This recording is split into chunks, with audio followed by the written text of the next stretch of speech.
Our lives as individuals and as a nation have undoubtedly been altered by the recent global health crisis.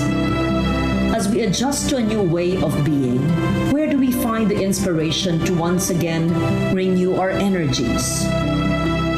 We trace a cycle of life that begins from childhood, in games and sports, in rites of courtship and marriage, in transitions to an afterlife free from all pain and disease. All stages marked by the melding of tradition, skill, memory, and unity. Here is what we most need now: a renewal of our bodies, hearts, and spirits. This is Dayaw, our knowledge, our pride.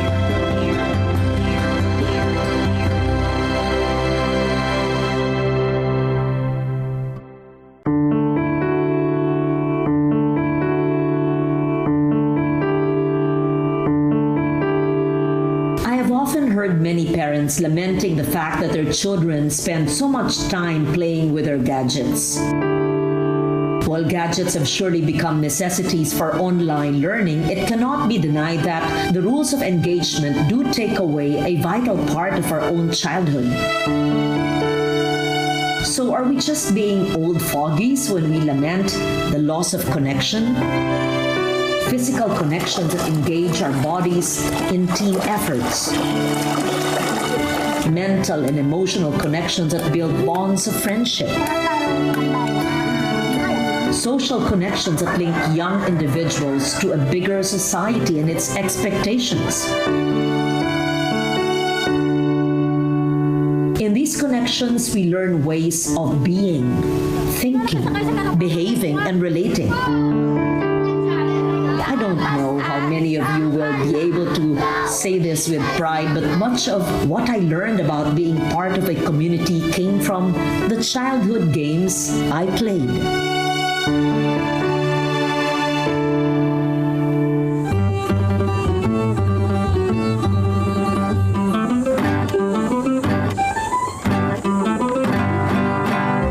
Imagine my delight when the children of the Ramon Obusan Folkloric Group and Foundation allowed us to record them at play. These games are taught to them by the foundation as part of the children's dance classes. The children are encouraged to play them every time they are in the Bahay ni Kuya Foundation.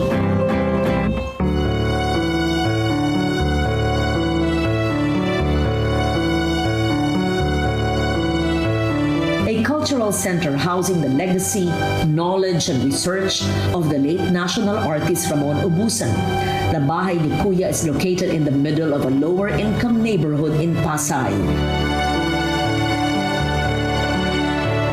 The ancestral home built by the late national artist is in every way stately.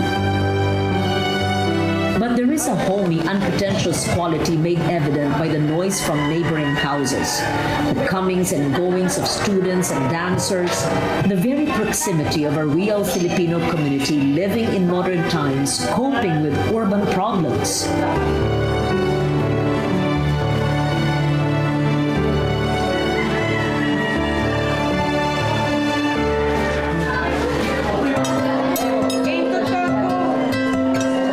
Children of this Pasay community are often invited to come and spend their time at the Bahay ni Kuya. The ways, the traditions, the games and dances they learn here are not removed or distant from the realities of their modern lives.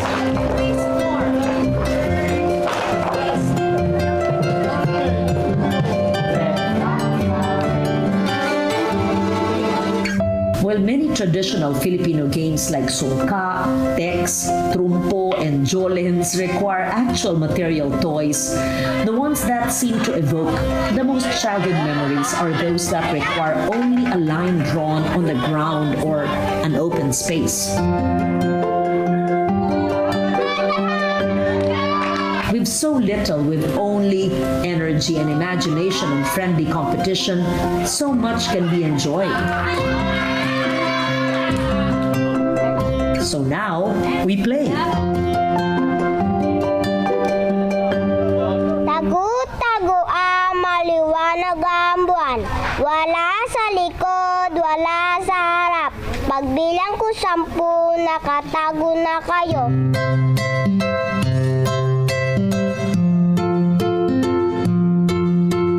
Taguan is hide and seek, whether played in the Philippines or elsewhere. Imagine how it is to play taguan in an orchard full of fruit-bearing trees or in the wide open fields.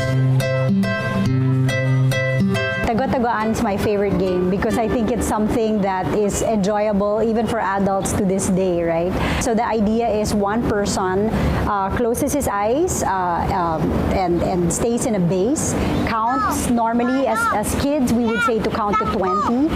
You can say count to 50, count to 10, and then the object of the game is for the to look for, or the taya to look for everybody.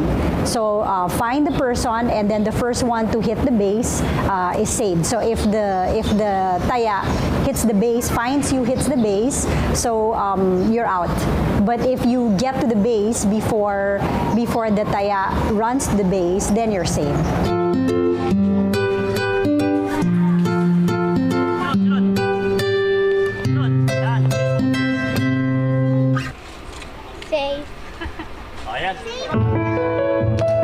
Dexterity in a clear, precise aim. The ability to strategize. All these are skills developed in tumbang preso or tumbang lata.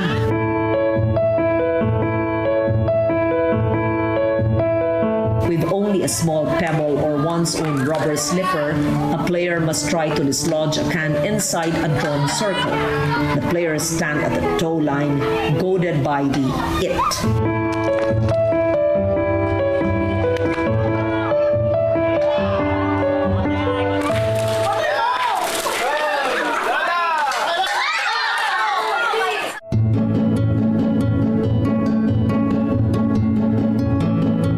In Patintero, there are two teams, one made up of blockers, the other of runners. As the runners dash, the blockers must try and tag them without going beyond the line they are supposed to guard.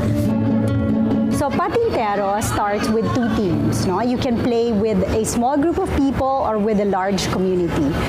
What's fun about Patintero is that it teaches you a lot of cooperation and strategy. You start with 6 lines or 3 lines. The object of the game is to try to get to the end and come back without getting touched. So the opponent will have to prevent you from passing the lines and touch you so you can get out. Then you have variations where you can actually add a patotot. And a patotot is the one person that goes across, the 3 lines. And that becomes really tricky because without your knowing, you're focused on one player, on the person you have to pass, and then here comes the patotot out of nowhere. So it just makes it a little more fun, a little tricky and challenging.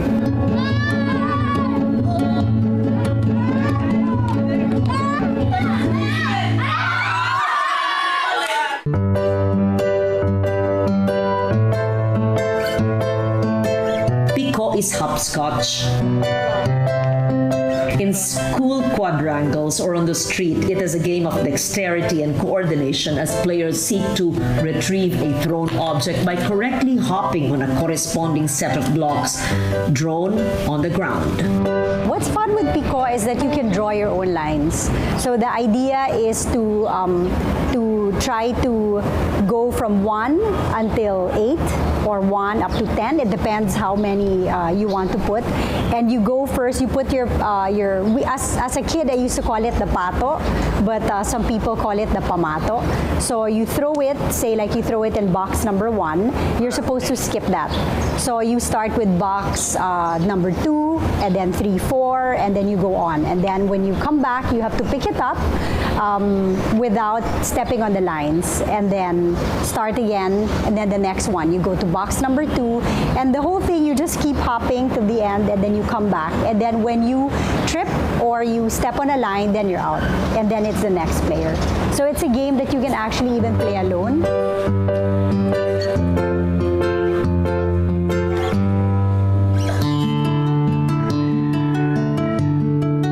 A line or pattern drawn with chalk, a can, a pebble, or rubber slipper, the needs of these games are simple.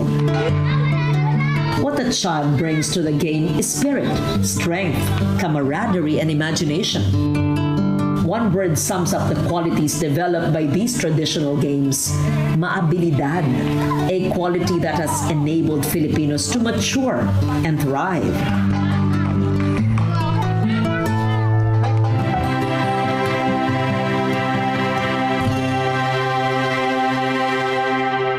Maraming salamat sa Influencers Watchlist 2025 Mid-Year Edition sa pagkilala sa husay ng programa at mga personalidad ng inyong pambansang TV.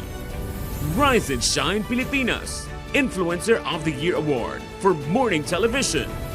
Audrey Coriseta Influencer of the Year Award for Morning News TV. Nina Corpus Influencer of the Year Award for Health and Wellness TV Host para sa Health at Home. At Leslie Ordinario, Influencer of the Year Award for Food TV Host para sa Eats Fun. Asahan ninyo ang patuloy namin paghahatid ng dekalidad na serbisyo at impormasyon para sa bayan. Ang pinaka-importante po sa akin bilang mamamahayag is to shine the light on important issues para higit silang maintindihan. More than the rhetoric, over and above the debate. Ang pag-uusap po natin ay magbubunga ng mga idea at solusyon. At yang mga solusyon na yan ang maaring maging basihan para sa konkretong aksyon. Ayan mga kaibigan. Halina po kayo at pag-usapan natin. Tutukan tuwing Lunes at Huwebes alas 8 ng gabi. Dito lang sa PTV. Nagsimula sa maliit na pangarap. Ngayon ay unti-unti nang natutupad. Sa tulong ng ASEAN, higit na napalago ang aking negosyo. Mas malayo na ang narating ng mga produkto ko. May online pre-training at programs pa para sa kagaya kong entrepreneur. Dahil sa ASEAN, ang local pwedeng maging global. ASEAN countries continue to grow and support businesses across the region through easier export processes, free training opportunities, and access to markets across member countries.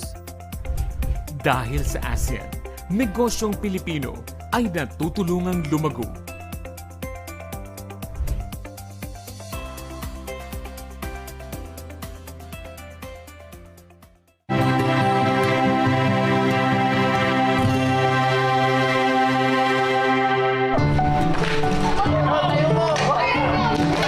Maabilidad, mapagkaibigan, maliksi, alerto, mapagmasid.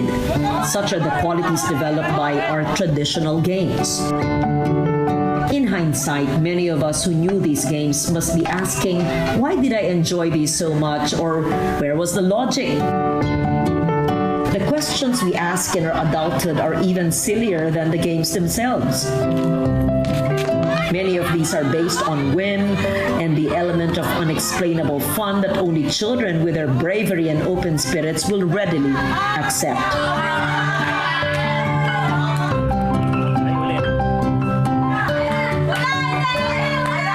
One such game is Pitik Bulag.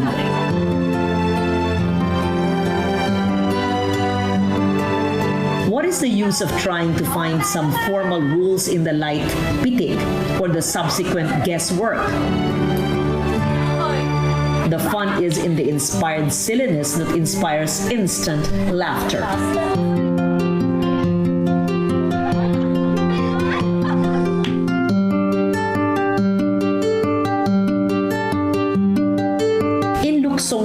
Two teams get ready to jump over an imaginary barrier of thorns, creatively shaped by the feet and hands of two seated teammates. The goal is for the team to successfully jump over the barrier without touching it. Oh, ito. Kaya nyo ba to? Oo, gusto mo ipakita ko pa sa'yo eh. Luksong tinik is with the feet and the hands. So the object of the game is for kids to jump over. So it starts with level 1, and then the next foot comes here, level 2, and then you have your hands, and then the other hand. So it involves two players.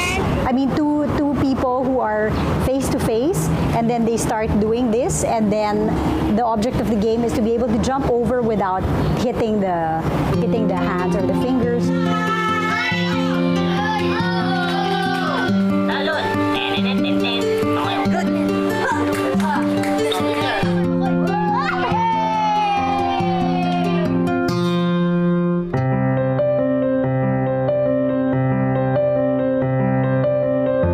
A variant of the game is Luksong Baka, where crouching figures replace the barrier of thorns. This time, only the hands can be used to vault or spring over the crouching cow, which can get bigger and bigger as the game goes on.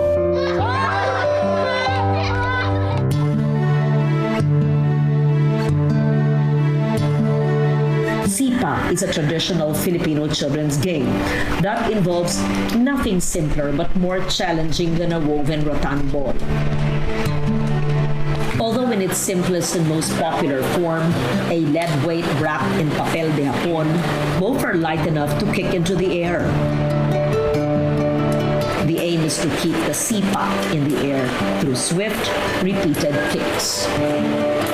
Sipa is another fun game that you can play also by yourself. It has a lot to do with body movement and rhythm. So you play it while kicking it up with the inside of your ankles. There are variations also where some kids do it with their elbow and some can do it with their hand. So it's pretty fun, and it's a game of skill because it's padamihan ng kicks, right? How many times you can kick it and leave it up in the air using your foot.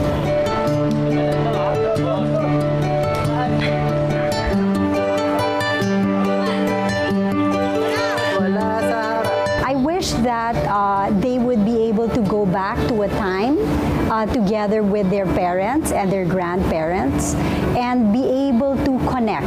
Because I think when you play traditional Filipino games, it brings a sense of nostalgia, for the older ones. So I think in our world today, we lack already the social interaction or the connectedness. Relationships are being lost already. And I think this one is one way that a lot of kids and families and friends can actually connect. So it's so cute to see the lolo saying, "Uy, linalaro ko to noon," So this is how we do it. So I think there's something wonderful when people get to connect. And when you connect families, you connect generations, and you build bonds between people, real friendships, real bonding.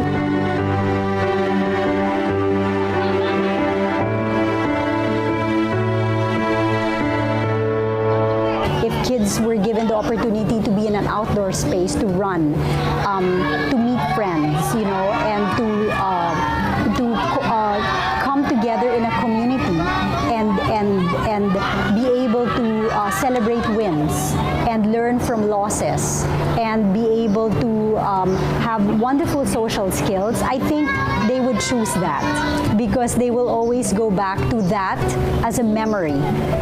I think we build memories that way, and you know how memories are really the tabernacle of the soul when you think about it, right? So it's very nice when you talk even to older generations, and everybody has a wonderful memory of a Filipino game, a traditional game that they used to play as kids.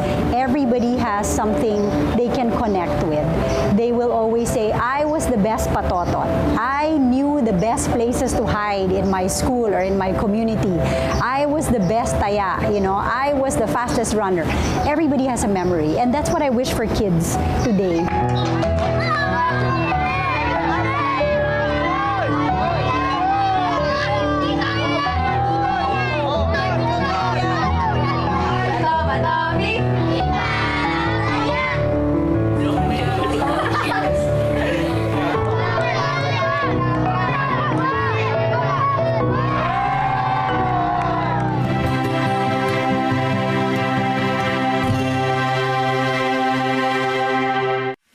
Record breakers at MVPs pagdating sa sports.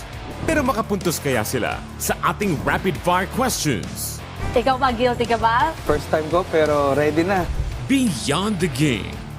Dito lang sa PTV Sports. PTV Consumer Watch, bantay presyo sa gasolina.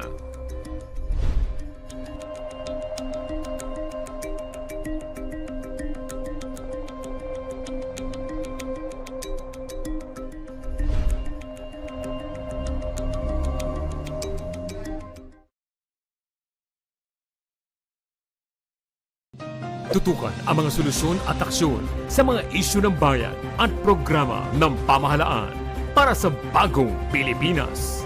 Kasama ang ating Presidential Advisor for Poverty Alleviation, Lani Gadon, live dito lang sa PTV.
Sipa, Salama, and Sipa Samanggis are highly skilled variants of the Filipino children's game where the aim is to keep the Sipa in the air for as long as possible or use it as a projectile to challenge an opponent's skill.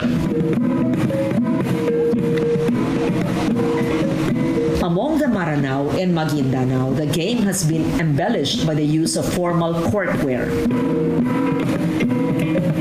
The 4 to 6 members of two opposing teams are required the use of the malong and the appropriate headgear or chuki.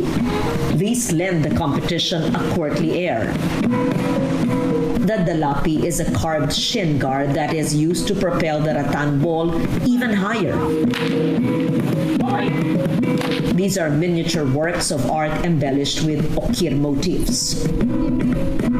Yung okir na ito, sa sinaw ng panahon na mayroon naman nakaiigil na yung kwan dito parang sa rimanok din. Tapos, itong kahoy na ito, para mangga, ito galing ito sa puno ng mangga, yung pinitas doon. Yung pinutol na mangga, medyo, doon kami kumay dahil matigas yung medyo nakaedad na. The kandat are the colorful sashes that are whipped in the air with every kick. The kandat make lashing and pistol shot sounds as the players kick the ball, an oral and visual accent that lends a dance-like quality to the sport.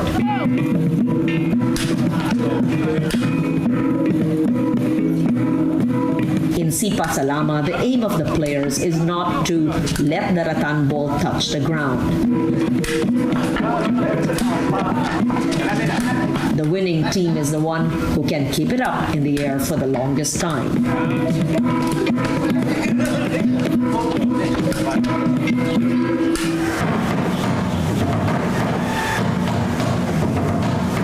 In Sipa Samanggis, individual players vie for prizes within the small boxes hanging from the manggis, an artificial tree structure raised many meters from the ground. The objective is to hit the boxes with a rattan ball to make them fall. The one who falls more boxes wins.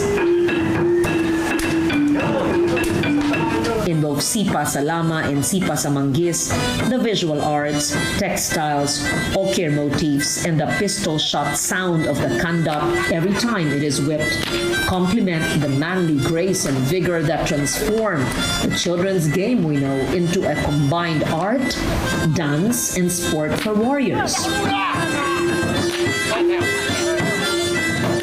Ito'y talagang mahalagang laro sa aming tribe. At aking masabi, ihati din sa kanila, aming mga matataas din na opisyalis, dapat bigyan ng magandang landas nito na kanila isuporta.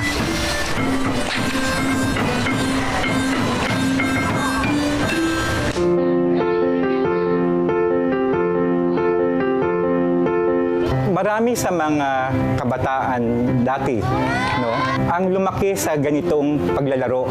Lalabas lang sila ng bahay, nandoon ng kaibigan, makikipaglaro na sila, no? Makakita ng isang lata, maglalaro ng tumbang preso, makakakita ng chalk, gagawa sa floor para sila ay maglaro, no? Makakita ng isang sirang tsinelas, gagawin nila yon, no? Makakita ng isang kalaro, no? Sabi nga natin, sila ay maglalaro ng taguan. No, napakahalagang isang kinalakihan ng maraming kabataan noong araw ang maglaro sa kalsada, maglaro ng mga tinatawag nga nating larong Pinoy. No? Dito tayo nahubog ng ating pakikipagkapwa-tao. Dito ka rin natuto ng losing and winning. No? Na maraming kabataan noon ang dinala itong bagay na ito hanggang sa kanilang paglaki. May kasabihan tayo, everything I learned in playing. Ito yung mga mahalagang skills, sabi nga natin, sa pakisalamuha natin paglaki natin. Alam niya na yung mga nakakasalamuha niya ay real people, no? Na may emosyon, nasasaktan. Kaya pag lumaki tayo, na tayo ay marunong sabihin lahat ng ito, isa ka ng magaling na tao, no? Isa ka ng pwedeng makisalamuha paglaki mo.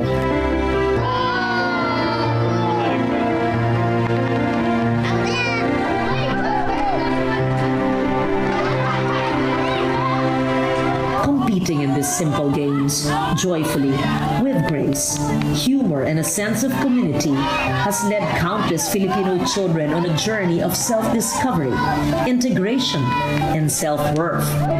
Hopefully, having inculcated the values of sportsmanship, they are ready for a life that brings both defeat and victory. But as we will see in the succeeding episodes of this season, games and competitions are not for children only. For many indigenous Filipinos, there is much to be learned when a competition of physical strength becomes a ritual of integration, a means of affirming their identity and upholding a tradition.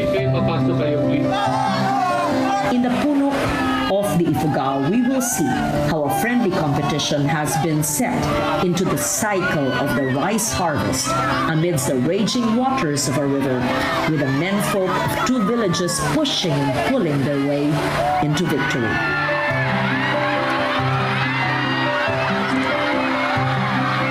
Kakaibang sigla, an energy to be further discovered, a vital part of Dayaw, our knowledge, our pride.